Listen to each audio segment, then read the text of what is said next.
ComC.com is your home for buying, selling, and flipping all of the hottest trading cards. Their consignment marketplace is home to over 23 million cards across all major eras and genres. With a ComC.com account, you can purchase cards from different sellers over time and ship them home together later, or immediately reprice them for sale on the ComC marketplace to try and flip. To continue serving collectors as our hobby grows, ComC is actively hiring for a range of different roles. Learn more and apply online at comc.com/jobs.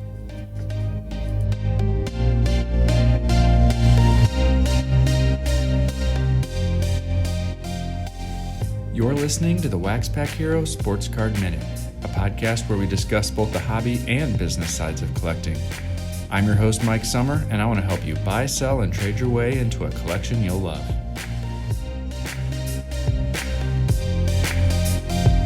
Hello, everybody, and welcome back to the WaxPackHero Sports Card Minute. Tell you what, we're wrapping up another week in the hobby, and it was a blast for me. I got to have a couple opportunities this week that don't come up all the time, but I had a lot of fun. One of them was a conversation with Bernard. He had asked Rich Klein and I to come on to a Facebook Live and have a conversation about the pros and cons of grading. And so it was a great opportunity to talk about both sides of that topic with some folks who are as passionate about the hobby as I am.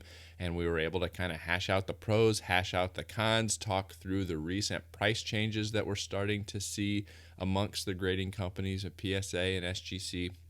So it was a lot of fun to have that conversation on Facebook Live with those folks.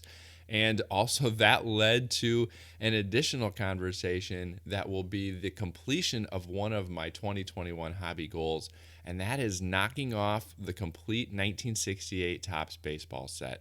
I had been whittling it down. I had only needed a handful of cards. After last month's strong sales, I had a little extra funds to be able to put towards that. And so I picked up the bench rookie not too long ago, and then I actually picked up the big dog that I needed, and that was the Nolan Ryan rookie. I actually picked that up on ComC, was able to use some of my ComC store credit to land that Nolan Ryan. That led to me only needing the Mickey Mantle to complete the set, and through that conversation with Rich, he had an extra copy of that in a lower grade condition, which is all I'm after. I don't need a fancy grade, so it's a raw low grade copy, and he's going to be getting that to me, and I'm going to be buying that from him, and that will mark my 1968 Topps set complete. And so that was a lot of fun. Also had a chance to get together earlier in the week with a few guys hosted by Dr. Beckett, and he does an annual dinner with a variety of hobbyists, and he did that virtually this year. And so from my own home, I was able to get on a Zoom call with Dr. Beckett and several other guys in the hobby, and we had a great conversation about modern cards and a few topics related to modern cards. I believe he will be issuing that in a few different chunks on his podcast in the coming months. And so I would say check out his podcast if you haven't already, if you want to hear some conversations like that, as well as learning from the wisdom of somebody who is a hobby icon. Check out Dr. Beckett's podcast as well. Well, today I have an interview for you with Greg Larson, and he is the author of the new book, or will be coming out soon, the book Clubbie. And it tells about the 2 seasons he spent as a clubhouse attendant for the Aberdeen IronBirds, a minor league affiliate of the Baltimore Orioles. And so I got a chance to sit down with him, talk a little bit about his book and his process in writing the book, what he took away from that experience, and I think you're going to enjoy it. We'll get to that interview right after I tell you about Underdog Collectibles. They're an online shop run by collectors for collectors, and they break new product every Tuesday, Thursday, and Sunday night. Looks like this week they've got a variety of baseball, basketball, football products that are going to be available, maybe even some autographed baseballs that are going to be available. And so check them out at udogcollect.com for a break that won't break the bank. You can also follow them on Facebook, where they've got a great group where people chat, ask questions, just celebrate the hits that they've got, celebrate what they've accomplished in the hobby. It's a great community there on Facebook. And you can also subscribe to them on YouTube. That's one of the best places to watch those actual live breaks. So you buy into your break on their website at UDog Collect, then you subscribe on YouTube and watch that break unfold on YouTube. Check them out at udogcollect.com and tell them WaxPackHero sent you. All right, let's get on with the interview. Greg, welcome to the show. Mike, thanks for having me. So your book recounts the 2 seasons you spent working as the clubhouse attendant for the Aberdeen IronBirds, who is a low A Orioles affiliate. Let's set the stage a little bit. Now, you played ball up through high school and you worked as an equipment manager for your college team, correct? That's right. I actually played Division III baseball at Hamline University for about 48 hours before I was cut from the team. That was the extent. That was the end of my playing experience. And then when I graduated, I had experience as a jockstrap washer for the Division I Winthrop University Eagles. There you go. And what did you study in school? I was actually an English creative writing major in undergrad. And then I have a master's in fine arts in creative writing as well. And actually I taught freshman English at the university level for a couple of semesters. Terrible professor, by the way. So what led to the opportunity to work with Aberdeen? It was a fluke because those jobs as a clubhouse attendant, those jobs don't get listed on websites usually. They get handed down to somebody's nephew or somebody's son or grandkid. That's just nepotism all the way through. And it was just a fluke that I graduated. My only experience was being a clubhouse attendant. I love baseball. I grew up a Twins fan. And I just happened to see that there was one of these clubhouse attendant jobs available in Aberdeen. I didn't even realize how much of a fluke it was until the manager, Gary Allenson with the IronBirds, asked me how I got the job. And I said, I found it online on Teamwork Sports Online. And they just shrugged it off like, how the hell did you possibly get this job from a Google search, basically? That's funny. And what years were you there again? 2012 and 2013. So now when you went into that opportunity, were you going into the experience with a plan to write a book about it one day? No, it really wasn't until a few weeks into that first season, I had an experience. One of the players on the team, Alex Schmarzo, he's a pitcher on the team. He called himself the resident senior citizen of the IronBirds, and he was 23 years old, which is crazy. New York Penn League short season single A doesn't exist anymore, but at that time, that was crazy old for that level. And he took me under his wing and he sort of told me like, hey man, this world is not what you think it is. It's kind of seedy. We get paid $1,200 a month only during the season. And I found a player handbook and I saw, wow, I'm the jockstrap washer and I'm making 3 times as much as the players. And that's when it clicked in my head, like, oh man, there might be a story here of this behind the scenes sort of underbelly of professional baseball. Now, I thought the book does a great job of giving kind of that behind the curtain view of what life is like for both the players, the coaches, as well as the stadium staff. And it really, like you just kind of touched on, it busts some of those assumptions that many people might have. So what surprised you the most about the way things really are?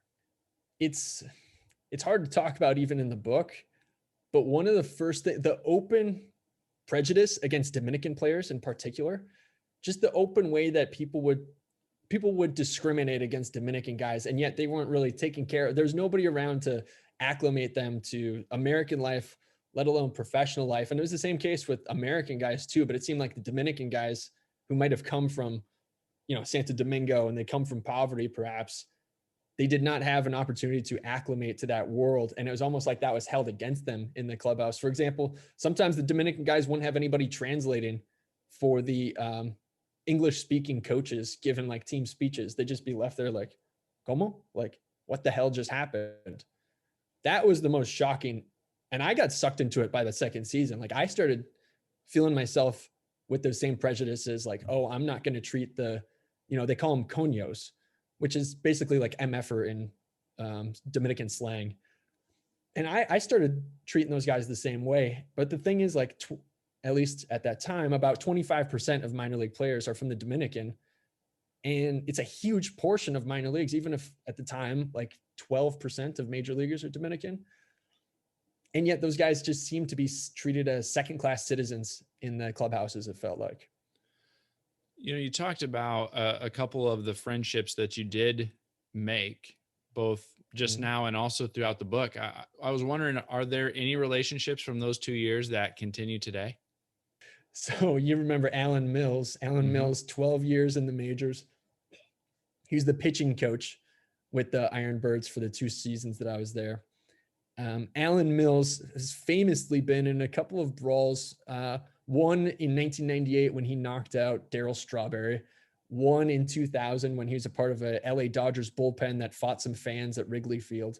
Alan Mills was he's a brawler. I mean, like, that's just his personality type. I haven't talked to him in 5 years since I was doing interviews for this book. He called me up on Saturday and he said, first things first, I sent him a review copy. He said, first things first, do you have power and do you have water? I was like, yeah, I have power and water, but it was touch and go for a couple of days there. And he said, yeah, well, it's going to be touch and go the next time I see you, mate. You made me the damn villain of this book. And I was like, oh my God, which was horrifying because like these are real people, but they're also it's this strange dichotomy of real people, but also characters in the story, including myself. And I had to explain to him, look, man, like, you're definitely not the villain of the story. Like, we might be foils and we might be rivals in certain ways, but you're not the villain. And secondly, like, anything I said about him disparagingly was me at the time, not me as an author now.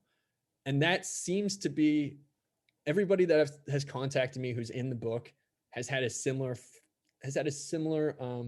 understanding that Mills and I eventually got to, that this is from that time. It's not, because I rip on people. I make fun of people. I make smart ass comments about myself and all of the people in there. Everybody's taking it the way I hoped they would. That's good. Yeah. As I read the book, it seemed the concept of respect comes up a lot. You earning the respect of the players earning the respect of the coaches and the fans and the organizations, coaches wanting to be respected for their past MLB experiences, and other examples throughout the organization. Can you talk a little bit about how that idea of respect comes into play? Yeah, it started, one of the first things I learned from the Orioles minor league equipment manager, basically the Orioles minor league overseeing Clubbie, Jake Parker. He pulled me into Ed Smith Stadium in Sarasota, the Orioles spring training complex. And he told me straight up, he said, respect is earned, not given in professional baseball. And he told me that I needed to beef up physically in order to maintain order in the clubhouse.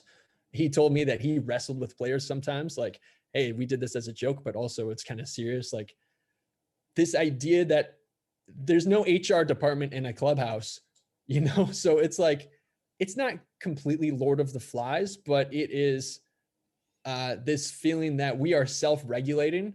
And I was like the team mom in that clubhouse. If I did not maintain a level of respect with the players, I would lose the clubhouse. And that would mean, sure, tips would go down because I made my living off of tips and dues. That part would happen if I lost the respect of the clubhouse. But also it would just make my life a living hell. Like, I was literally living in the equipment closet that second season. And if I have to wake up and guys are giving me a hard time about every baseball and every bat and everything in there, it's hard for me. And it's hard for the players to respect. Look, like, it's a grind. Even a short season is a grind. And if there's not a level of camaraderie, it's just not going to work. Like, it just becomes a chore. And it was that first season. And the second season, it was a little different. The life, like you just mentioned, the life of a player or the staff members can be long and taxing during the season. And it often puts a strain on relationships, as we see a little bit in the book. Is there anything you picked up from the experience that influences the way you approach work and approach relationships today? Wow. I like to push a little bit. I like to go deep a little bit with some of these. I love that, dude. That's a hard one. I was very, what's the word? Self-depriving as a clubhouse attendant. I would be sleep deprived during the season. I would lose up to 30 pounds, sometimes even more.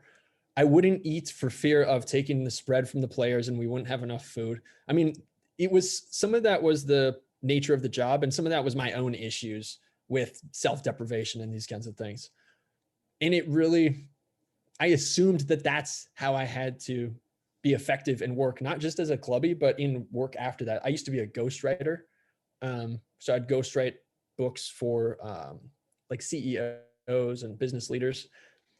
And it got to the point where I was giving so much to their books that I wasn't even working on Clubbie anymore. I had let it die in my mind. It was just an unfinished manuscript. I'd been rejected by 100+ agents and publishers. And I was just giving all the same way I did when I was a clubby. I was just giving a lot of my juice to other people and then feeling resentful about it, thinking that this was required of me, when in fact it was all of my own volition. Nobody cared if I ate an extra peanut butter sandwich as a clubhouse attendant. Nobody cared if I, took some baseballs for myself. I was the only one paying attention to that stuff. And like, it took a lot of work actually publishing Clubbie, like lighting a fire under my butt to actually get it published, rejected 221 times. The University of Nebraska Press rejected me once in the process, and I finally got them to come around. It was almost like taking something for myself and saying, I'm not going to deprive myself anymore, and I'm not going to deprive other people anymore either, because people are going to enjoy the story. So why not give it to the world? Now, there's a lot of time spent alone with only your thoughts to keep you company when you're a clubby. Was that hard for you? Is it hard for me? It is dangerously comfortable for me. You know what I mean? Like, I tend to be a pretty introspective guy. I live way too much in my own head. It, similar to the self-deprivation thing, it turned into, sometimes I would be in the equipment closet by myself. It would be an off day. There's nobody else in the clubhouse except for me, because I was living in there. And I'd think about home, my girlfriend in South Carolina. I would think about my playing days. I would think about how I had come to that point where, man, I loved baseball and I became cynical about it. And I don't know that it was good for me mentally, but it was almost necessary for me to go through, like the only way you can actually get through an emotion is to feel it fully. And that isolation, I think, I've learned to use it more as a tool, I guess. You mentioned while you were in the middle of it, it kind of made your view of baseball a little more cynical. Has that carried forward to today, or has that evolved a little bit now that you're several years removed from the experience? I hate to say it, but it still carries on. Like, I don't know who won the last 5 World Series. I might watch a couple of Twins games here and there. I'll keep up with old IronBirds players like Trey Mancini and Mike Yastrzemski, those guys, Stephen Brault, who have, had their time in the show. But I quite frankly, I think baseball could stand to have a little bit more cynicism in the 21st century. I think one of the big themes in the book, the big motif, is about space and this sort of like cosmic level of perfection that we project onto the game, which I feel like is a relic of the past. And I don't think it is applicable anymore. Like, I think the only way baseball can succeed is if we sort of integrate that cynicism and accept the fact that it is a business, stop fighting against that. Frankly, I think the contraction is good for baseball, first of all, like the minor league contraction. It allows Major League Baseball to give more money to the players who do still exist in the minors. I think a little bit of cynicism is a good thing for baseball. Now, this is a hobby and sports card podcast, and there's a few references to cards in the book. Several of the players you interacted with were pretty highly touted prospects, like the guys, as you just mentioned, Mancini, Yastrzemski. They had cards while prospects, but I don't know that they had any while they were on the team. Of those that did, and that comes up a little bit, like I said in the book, what did they think about being on a card? Was that a topic that came up much at all within the clubhouse? That did not come up with the top level prospect guys. I never once heard them think about it outside of, I would hand them fan mail, they would sign the card, and they would send this self-addressed stamped envelope back to the fan. The guys, I would say, who were less likely to make the show, those guys might have been more likely, like Alex Schmarzo, the pitcher who took me under his wing. Before he got moved up to the Delmarva Shorebirds, I had him sign a baseball card of his that had been taped on the side of the washing machine that first summer. It was there when I arrived, so I just left it there. And he became my best friend on the team. So when he moved up, I had him sign that card. That card that's the only baseball card I own. And I expect that I'll never own another baseball card. It's on my refrigerator right now. It's kind of counterintuitive, right? Like the guys whose cards would be most valuable seem to care about it the least. Yeah, that's interesting. You mentioned that's really the only card you have. Was there any other memorabilia or things like that you kind of kept as a souvenir from the experience? I only have 2 other pieces of memorabilia. It's my IronBirds cap that I wore my second season as a clubby, and an IronBirds shirt that I believe has Matt Marullo's name and number on the back of it, number 27. Other than that, I took pictures of stuff. It hurts my heart to say it, but after that last season, I took a lot of my memorabilia and I sold it. It hurts to say it, but that's what I did. I almost wanted to distance myself from it more. You know what I mean? But those 3 items are all I have left. And then the memories, the book, man. Yeah, that's great. What have you been up to in the years since? So since that 2013 season, I got my master's degree in creative writing. I taught freshman English at Old Dominion University for a couple of semesters. Since then, after I graduated, I've been ghostwriting for CEOs. I stopped that process in October and have just completely focused on my own writing, getting Clubbie out into the world. And I'm working on a new novel right now, a pandemic love story. It's based on a real experience I had last year. I'm about halfway through that one. That's all the information I'll give you about that book right now. All right. Well, tease us a little bit, so we'll have to keep an eye out for that one. Where can people find you and find the book? They can find the book and extra content, deleted scenes, videos at clubbiebook.com. That's CLUBBIE book.com. They can find me on Twitter at Clubbie Baseball. And if you choose to pre-order the book before April 1st, you can find it on Amazon. Just type CLUBBIE into the search bar. Well, thanks again for joining me today. I hope people check it out. I was fortunate enough to be able to see a preview copy as well and really enjoyed it. So I encourage all of you to go check out Clubbie. There you have it. So if you want to check out the book, I do have a link to the book on Amazon in the show notes. And so you can do that. I'm also going to have a book review on WaxPackHero.com, and it will also contain an Amazon link to be able to pick up the book. As some of you know, I spent several seasons as a volunteer baseball chaplain with an independent minor league team here in our hometown, the Normal Corn Belters, and I saw a lot of parallels between what I experienced getting to know those guys and what Greg relayed with Aberdeen. And so it was neat to kind of see those connections, that consistency exists kind of at all levels of minor league baseball. And so I kind of had a personal connection to this book as well. I really enjoyed it, and I would encourage you to check it out. Well, that's all I've got for you today. So before we go, I just want to remind you to leave a rating and review on your podcast app of choice. Send me an email. Let me know what you like, what you don't like about the show at waxpackhero@gmail.com, and follow me on Twitter at @TheMikeSummer. I hope you have a great week, and I'll catch you next time.